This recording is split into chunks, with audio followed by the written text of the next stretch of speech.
Hey,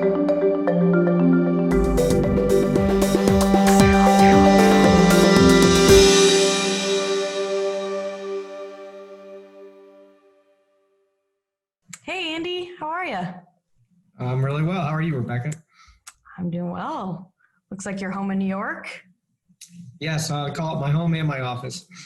I think that's the story we're all living right now. So that looks great. Well, welcome to the show today. Thanks so much for being a part of this. Really excited to have you and just been a great friend and so excited to showcase some of your experience and what you're up to these days. For those of you that don't know Andy, he and I actually met in Nashville when he was in healthcare, but since then has moved to the Northeast where he's the COO of the Vitamin Shoppe. So really exciting. We'll talk a little bit more about his transformation into that role, actually from being a CIO. But now he gets to look over supply chain, help build protein bars and protein shakes, and it's really involved in the details. It's been really exciting. So with that, Andy, would love to hear a little bit more, if you could expand upon your background and anything you'd like to add as far as where you came from and what you're doing now. Yeah, sure. Happy to talk about that. So I started my career way back as a computer programmer for the Limited. I went to school for IT and I was writing software for, at the time, the Limited had 17 different brands from Victoria's Secret, Abercrombie, all those brands. And so early in my career, they decided they were going to start up a new company and it was called Bath and Body Works. So I went over there as the manager, and my job was to create systems by cloning the computer systems from the Express.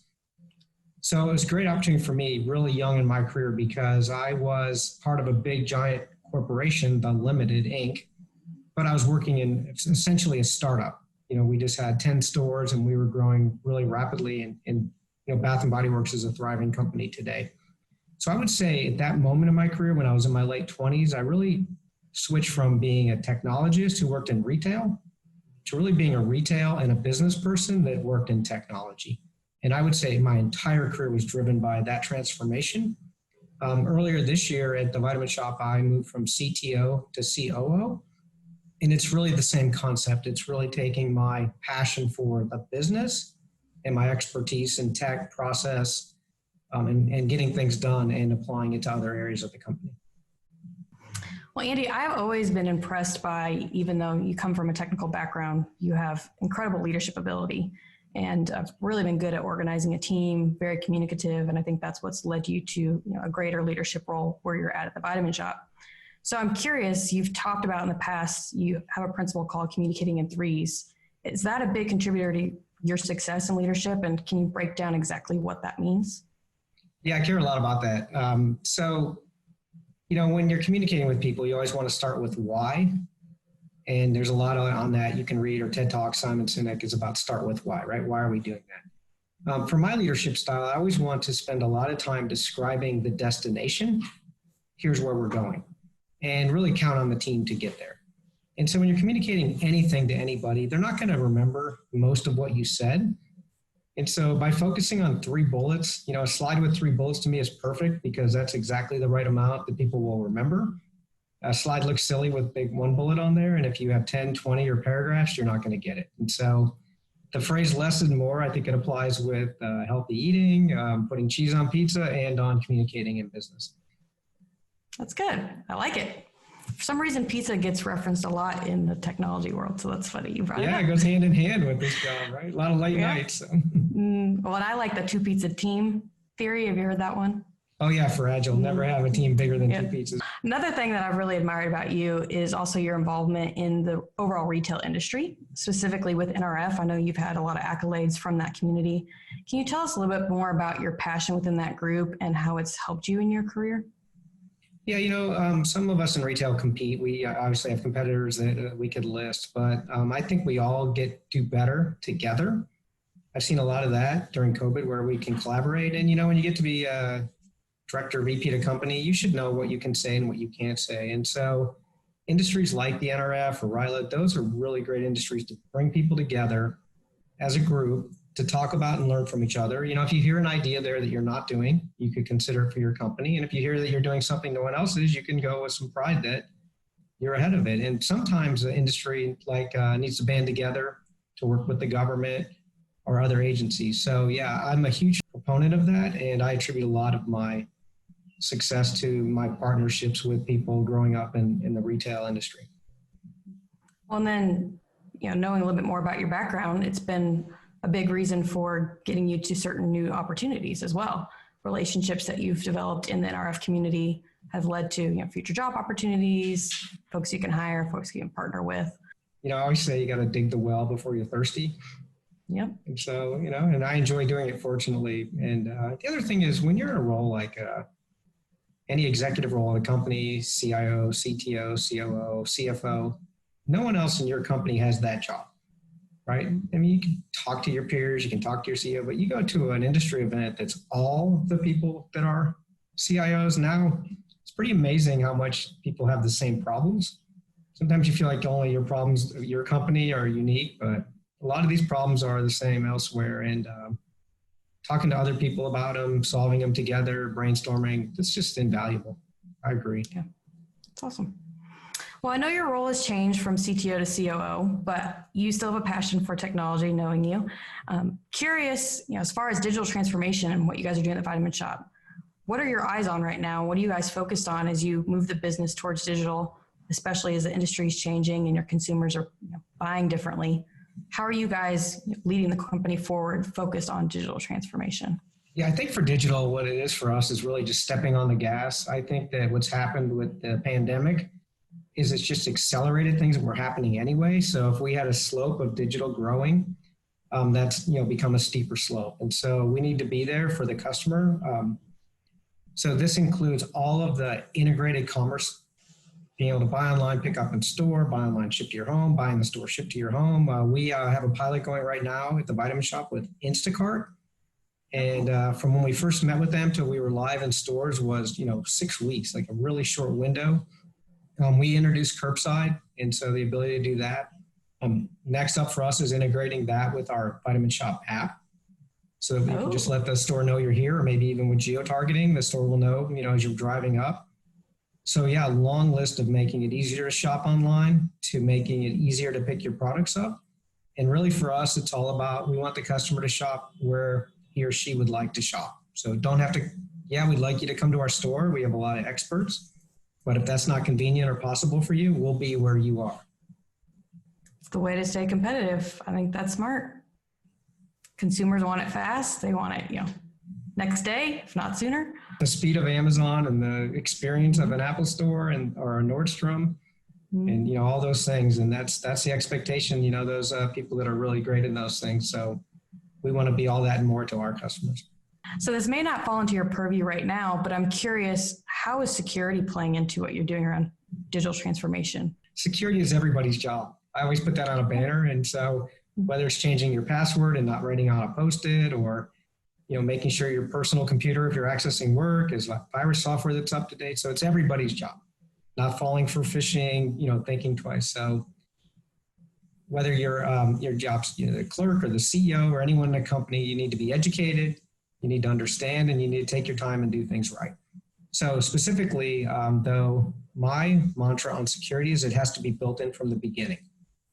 So, as you write applications, you need to make sure that the security is a path on that project plan. When you buy software, you need to have a very thorough security review, and it needs to be a chance to veto, even if it meets every requirement for your features that you're looking for. And the price is right. If you can't run it securely, then you can't bring it into your environment. Big fan of integrated multi-factor logon. So anything we do, it's going through our multi-factor. So, it's something you have and something is an important tenet. And just got to remember that just because you go to the cloud or the SaaS, you haven't pushed away your security responsibilities. And so it's even more so now that you need to make sure you understand what's happening, how it's connecting, the tools to keep the cloud secure. And that's got to be part of those projects. That's good. And I like that you make sure it's, involved from the beginning, but you also don't let it slow down the speed of digital transformation. That's how you've been so effective. The trick is putting it in from the beginning. It doesn't become a 11th hour. The CISO reviewed the install and did not approve it. So now you're going back, you're redoing work. That slows you down, right? Not collaborating, not being ready, not building it in from day one. So Andy, as you know, we're living in an interesting time right now. Home is work, work is home. Everybody's changing their way of life, the way they socialize, the way they actually consume anything and everything. Curious specifically in your industry, how have you guys been impacted by COVID and how have you reacted to the consumer changes? Yeah, so much has changed. So when COVID outbreak first occurred, we immediately went to a work from home. No one knew it was going to be months and months and months or change the way we work, but we knew immediately we needed to get everybody safe. So in those early days, our executive team, we were meeting twice a day, 7 days a week. We had a call, video conference, 8 a.m. every day and at 5 p.m. every day. One of the first things we did then was we established guiding principles, and this has really turned out to be so important. So at the Vitamin Shoppe, our first and foremost principle was the health and safety of our employees. Every decision we made, we wanted to make sure that we kept our employees safe. The second one then was the health and safety of our customers. This could mean the customers coming into the store, that it was clean and that we had social distancing, but also we provide and we sell many products that boost the immune system and can help. So we also wanted to stay open and be able to provide those products to those customers. Now, there was a time when it was getting really difficult to get vitamin C. It wasn't just toilet paper and wipes. There were some products as well. And then finally, we said our third priority would be the health of our business. But very clearly, those were ranked. So we wouldn't do anything that would be for the health of our business. It would put our employees in jeopardy. Mm-hmm. When decisions came up, and sometimes hard decisions about closing a store or doing a deep clean, we always went back to, is this the right thing for the health and safety of our employees and our customers? And it really makes those decisions easy then, right? It gives you that guiding principle. So that's how we started with COVID. A lot of things changed. So even though, people say, oh, you guys did well during COVID, the mix changed. Customers shifted to the online channel. What they were buying shifted. A lot more people buying vitamins, minerals, than buying sports nutrition. As the gyms closed, less people were buying protein. So we had different products, different fulfillment, challenges to deal with. We had 2 states that felt like we were not essential. And so we were required to close stores in those states. We had other cities where we, had to have discussions about staying open. But yeah, it was been an amazing challenge. Through it all, the thing that I would say was most impressive was the agility, the ability for people to adapt, make changes. I mentioned earlier, Instacart, we're live on Instacart. It wasn't even on our roadmap. We never even had a single conversation. Now it's live in 50 markets. And so things that were priorities got dropped and new things rose to the top. So yeah, it's been a really, look, it's a horrible time for what's happening to people, but I am proud of how we responded to it as a company. Earlier last year, we implemented a program called Virtual Fridays. Okay. And our office is in the New Jersey, New York City area. And so there's a lot of traffic on Fridays. And the idea was that if anyone in our corporate office wanted to, they could work from home on Fridays. And in order to do that, we had to do a lot of things. We had to, bump up our VPN, put in multi-factor, get people laptops that worked on desktops. So we put all these processes in place to facilitate this optional work from home Friday program. And boy, it really, sometimes you get lucky, but it really worked out nicely when the pandemic hit because we already were used to working from home, albeit not 5 days per week, but 1 day per week. So the work from home Fridays turned into all the mechanisms we're using today for our corporate. I do want to remind everyone that most of the employees in our business have to go to work because they're working in stores or they're working in the distribution centers. And so we always want to bring the point up that even though our corporate employees are primarily working from home, most of the employees of the Vitamin Shoppe are working in the field. Yeah. But you've taken great care of them all along. So that's really encouraging and exciting to see as you guys prioritize them. I think you'll have raving fans for long term. So. Yeah, there's a lot of talk that, people will remember how companies behaved during these times. Oh, yeah. And we think that's true as well. And certainly as a consumer, I think that's true for me. So I know you guys pivoted really, really well as you moved into a completely remote situation. But curious, what are your thoughts on the future of remote working? Is it here to stay or be in a hybrid world? Yeah, I think if I asked a network engineer to go back to be in the office from Monday through Friday, that wouldn't go over very well. So I think that some hybrid is a great word that you use for this. I miss being in the office. I miss especially the accidental encounters where you bump into someone and, whether it's personal or work or solving problems. So I think for, some teams, it'll be somewhere between 1 and 4 days a week that people will do it. And, we've kept flexibility as really important concept throughout this. So depending on your job, your team you're on, what your team's working on, we'll be able to work from there. We don't really see going to full-time remote. It's too isolating, and we don't see going back to, we already weren't at 5 days, right? We're at 4. So I think hybrid for sure for us. What about in the store scenario? How do you think consumers are consistently going to interact with you guys? We went to complete contactless transaction. Oh, wow. So like at the Vitamin Shop today, they just turned their scanner around so you could scan your own product. You can pay with mobile pay, like Apple Pay, and then get a digital receipt. So you never have to touch anything that the employee touched. And cool. So things like Apple Pay were in the works. When COVID hit, we accelerated that and got it done. We had digital receipts, but low adoption. So we turned that on to say, hey, let's make that our default, our go-to. So everyone got an email receipt. So, and I think that it seems like people are not really lingering in the store. They're hunters more than gatherers. They know what they want. They've done their homework before they show up. They may have a question or two and then get the product and get the heck out. Yeah, look, I like to say we're faster than Amazon. We have 730 stores in the US. When you place your order online, it's in that store within 2 minutes. They'll pick it, let you know it's ready. And so as quickly as you can get there, you're going to get your product. And so most of those orders are picked up in less than 2 hours. So yeah, I get overnight deliveries fast, but this is faster. So what you do is health and wellness day in, day out. You're talking to folks that are trying their best to be top performers, best athlete they can be, vitamins, minerals, proteins. How specifically do you implement that into your life and continue to live the brand? Yeah, I guess it would be kind of being a hypocrite if I was the CEO at the Vitamin Shop and I just sat on the couch and ate hot dogs all day. But I think it goes both ways. I was attracted to the Vitamin Shop because health and wellness was a big part of my life. And now that I'm at the Vitamin Shop, I would say I've doubled down on that. So okay. I love riding my bicycle. Took up kayaking, running, walking, hiking, just being active, being outside. Every morning I have a daily health, we call it a health check, where all the corporate people dial in. It's like, imagine a stand up for 300 people. Okay. And we actually go over in that meeting one product every day. So we learn more about the products that we sell.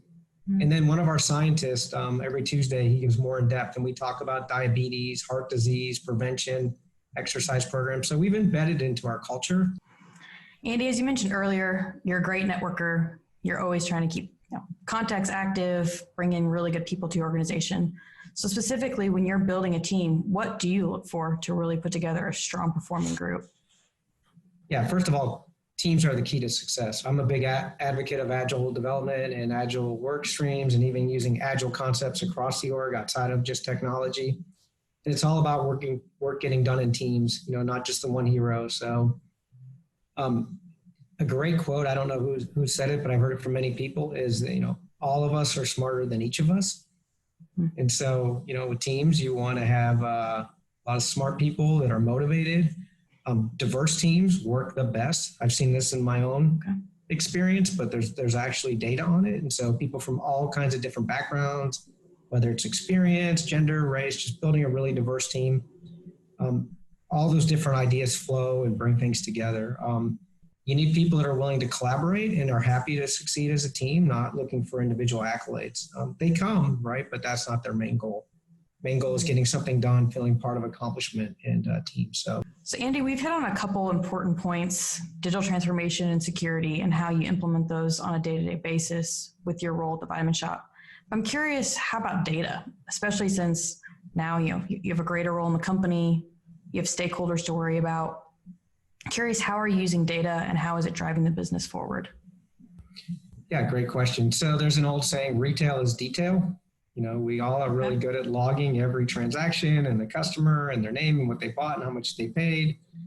And so, data in itself is of no use, right? You put it in a bucket. It's really when you can turn it into insights and analytics. So I have to say, probably in my mind, the best and most exciting use of cloud computing has been the ability to analyze data, to store data, and really to process data, right? Because if you're doing a big analysis, you need all kinds of horsepower for a short period of time.